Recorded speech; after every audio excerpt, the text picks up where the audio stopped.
I cannot emphasize how important sleep is. I'm sure we all want to feel, you know, well rested, energized to face every single day head on sort of thing, instead of having to drag ourselves throughout the day because we're a bit tired. Don't just wait for it to get really bad to then react to the situation and put solutions in place. Like, try and act now. Forget diet culture telling you to only eat at certain times in the day. Listen to your body's hunger signals. We've all heard of that saying, you know, too much of anything is bad for us. Just like too little sleep is detrimental, too much sleep can also be bad for our health. We're not gonna sleep when we're dead, okay? Like, that saying, like, I actually really don't like that saying. Sleep is so important now, for you now and in the future.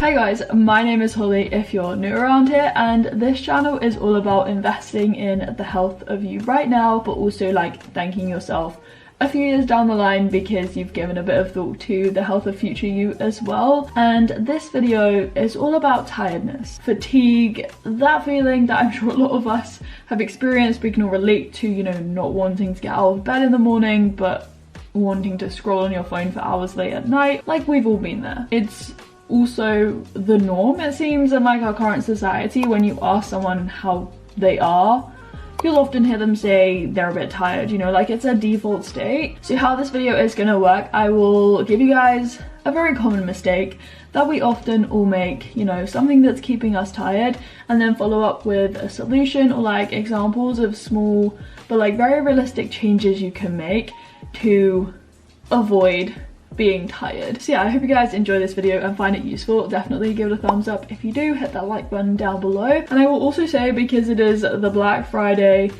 season, the whole month is about Black Friday, I'm also wearing a yellow Nana hoodie right now. My sister and I's online business, so if you want to purchase anything for Christmas, get yourself or someone else a present, I will leave the link down below as well as the discount code, so definitely check that out. But without further ado, we will dive straight into the video. So the first mistake that is keeping you tired is that you're not getting sunshine and fresh air first thing in the morning. Now, I live in the UK, a place on the earth that doesn't often receive sunlight. For the majority of the year we have grey clouds. I mean, today is quite an unusual day for November. We have some sunshine. However, I often like to start my day by going outdoors, whether that be on a run or a walk or a cycle at the moment because I'm injured in cross training. But you know, I try and get outside and get some sunshine, fresh air first thing in the morning. Sunshine is so important, more important than like fresh air, although personally I do love that feeling of like crisp morning air on my skin. It just helps to wake me up. But biologically, sunshine has a lot of effects on your body that will help you feel more awake during the day and then sleepy at night. So you may have heard of what's called a circadian rhythm. It's your internal body clock, your kind of like sleep-wake cycle. And by getting sunshine first thing in the morning, and I'm talking about sunshine within like the first hour for about 30 to 45 minutes, that's all you really need. What that does is it will help to reinforce the synchronization between your circadian rhythm, so your internal body clock, and the environmental day-night cycle. So that's going to make you feel more awake and alert during the day, which is what we want, and sleepy at night if you help to synchronize those cycles. Secondly, biologically, sunshine will inhibit the release of a hormone that we call melatonin, and that makes you feel sleepy. Sunshine also has loads of other biological effects on your body, you know, like it boosts the release of serotonin, which is the happy hormone, it's been coined. Sunshine exposes you to vitamin D, which helps you absorb calcium and has a whole host of benefits on your body. But those are just some of the reasons why getting sunshine first thing in the morning is so important. Getting outside first thing in the morning like makes me feel so much better. Like, I feel instantly more energized.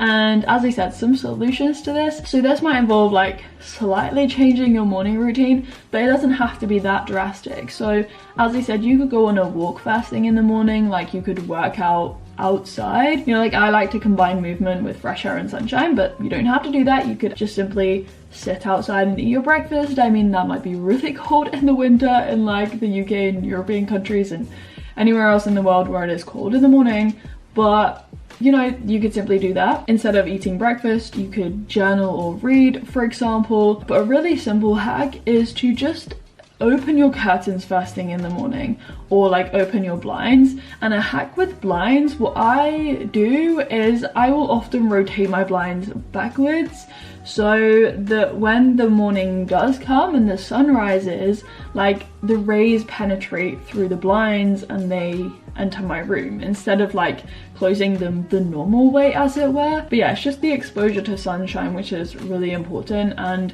I do encourage combining that with fresh air because I definitely think it does something and it makes me feel so good. Mistake number 2 then is that you're relying too heavily on caffeine, most likely in the form of coffee, to get yourself through the day. Now, I've made a whole video on coffee, like kind of my story with coffee, so I will leave that link down below if you are interested. But caffeine, yes, it is a drug, it's a stimulant. It's actually the most widely consumed psychoactive substance in the world, and most of that is consumed in coffee. But something that I find really interesting with coffee, especially in the context of tiredness, is that this idea of the coffee cycle has been sort of proposed, because coffee is kind of like paradoxical in a sense. You know, yes, it can boost performance, productivity, make you feel more awake, less tired, and that is because it blocks predominantly 2 of the 4 adenosine receptors, so A1 and A2A. But at the same time, caffeine can disrupt sleep, and so this cycle is a thing because, you know, people drink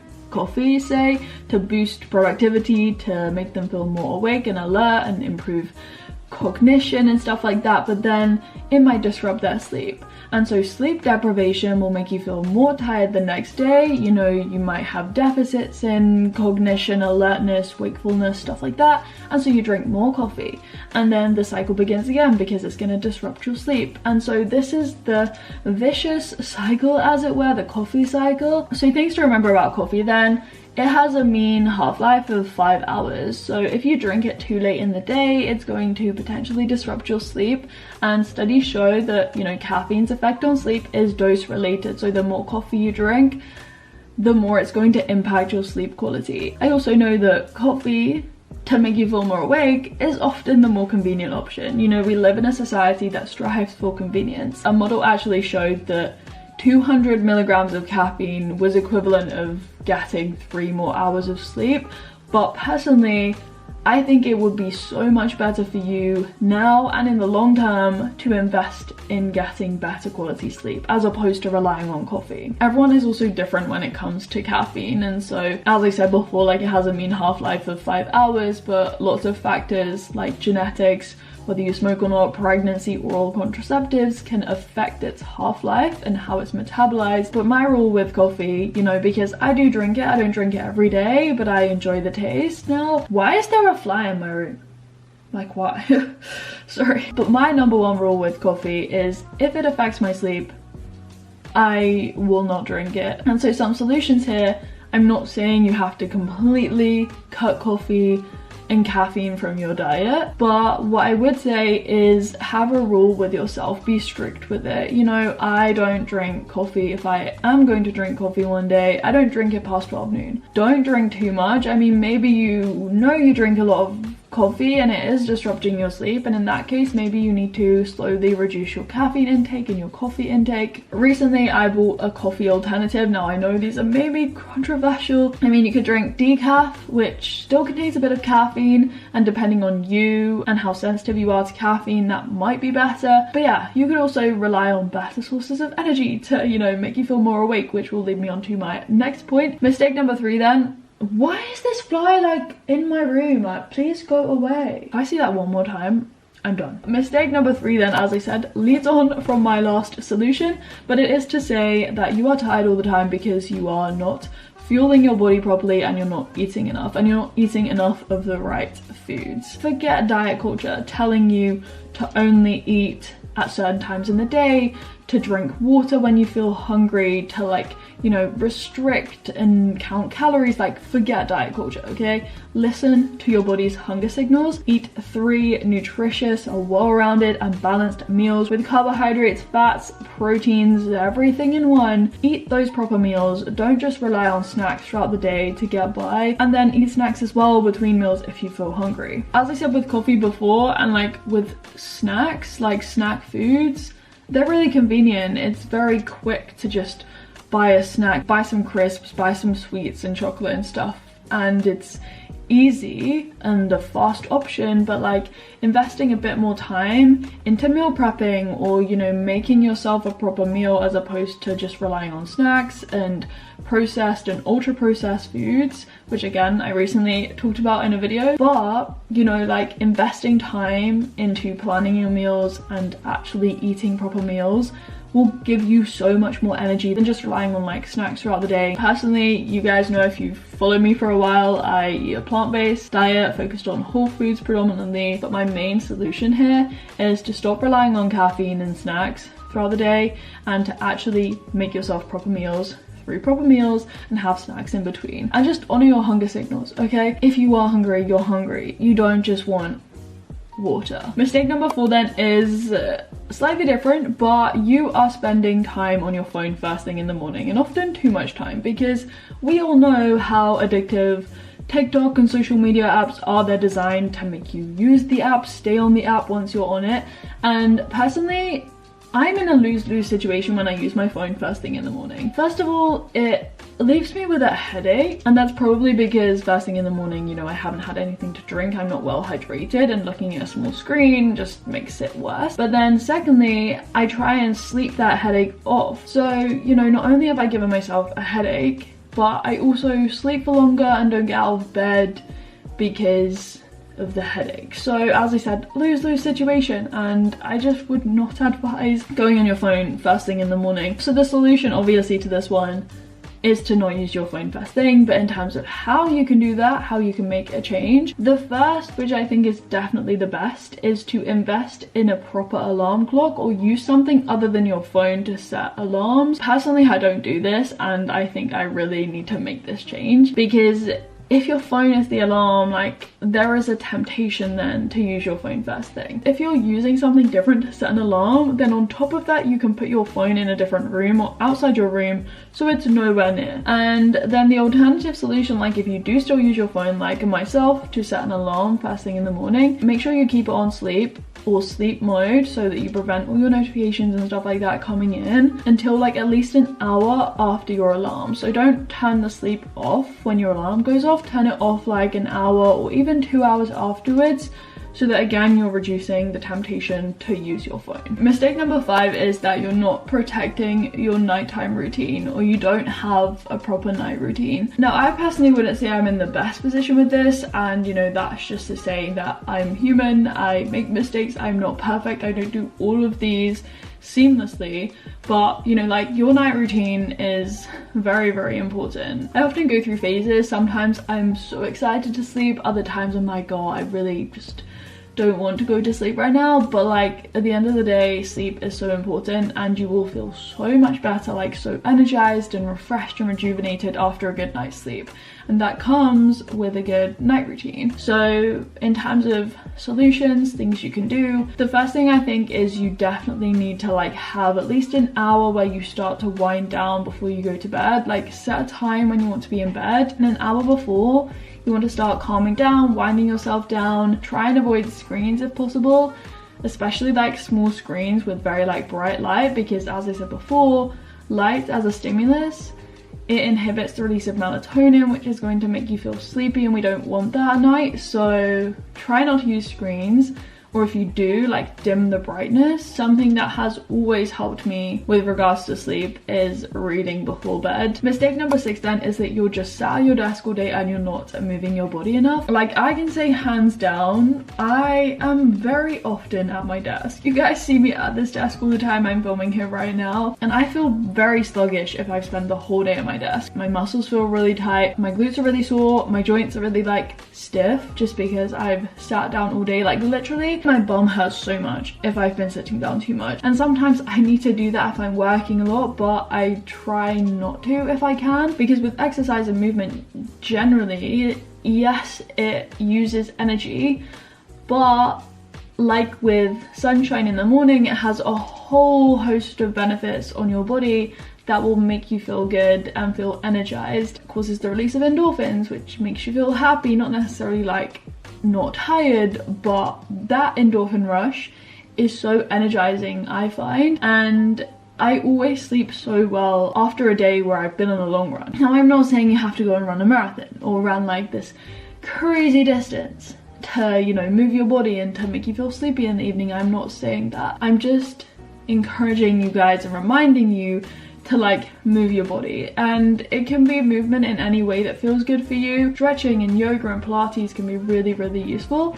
So solutions, as I said, my best thing to do is to start my day with sunshine, fresh air and movement. It combines 3 things that make me feel really energized. If you say have a break or a lunch break, for example, maybe you could get up 10 to 15 minutes before that and just like walk around for a bit, stretch your body and loosen up a bit. I would encourage you to like actually schedule time for movement and working out, like make a workout routine within your week. And if you do have a desk, something that I don't have, but in the future I would potentially love to have a standing desk so that I can stand and work sometimes. Yeah, in this hunched up position at a desk, especially if we're not thinking about our posture and stuff, like you're gonna feel stiff and you're not gonna feel your best. Mistake number 7 then is to say that you might actually be sleeping too much. Now we're going back to sleep, and this one kind of sounds strange at first, but like we've all heard of that saying, you know, too much of anything is bad for us. Just like too little sleep is detrimental, too much sleep can also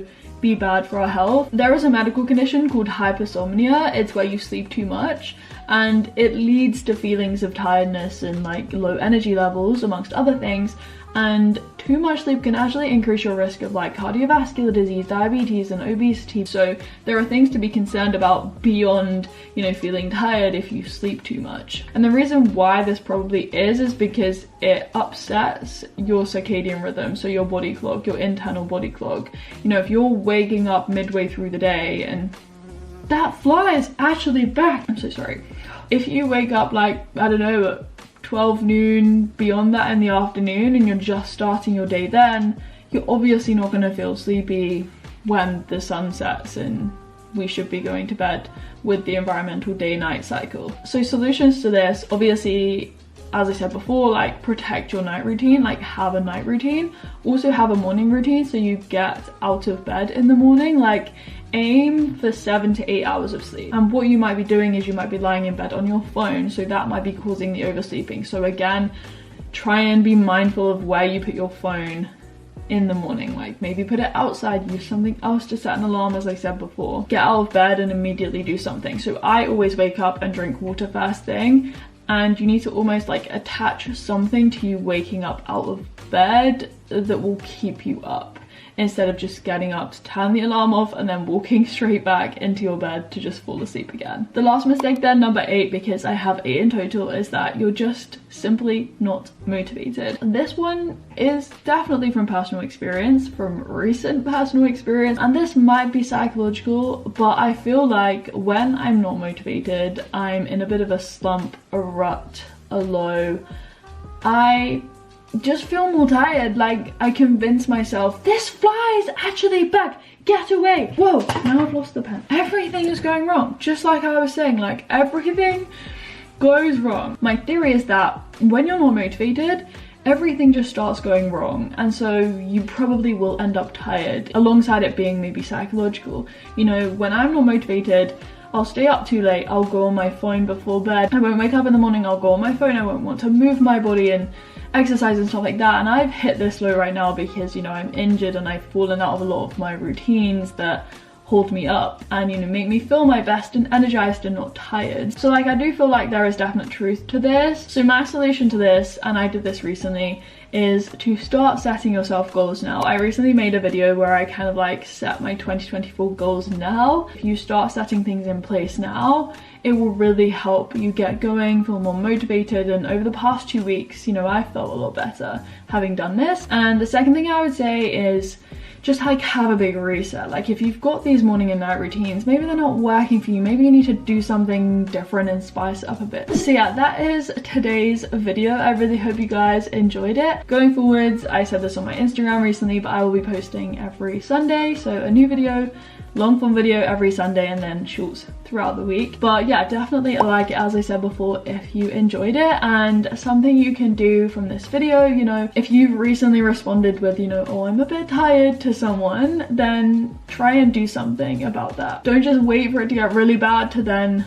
react to the situation and put solutions in place. Like, try and act now. Do something really small and simple. Pick one thing from this video, one of the solutions, and try it out and see how it makes you feel. Feel free to comment down below any other ideas, thoughts, solutions. Also, a reminder, the discount for Nana is linked down below. But yeah, I hope to see you guys in my next video. If you're new around here, definitely subscribe and hit the notification bell so you know when I upload. And as always, I will leave you with the bloopers and speak to you very soon in another video. Bye guys! I haven't filmed anything in a very day. Down, down, down. There's a chia seed in my mouth. Fluff up the hair.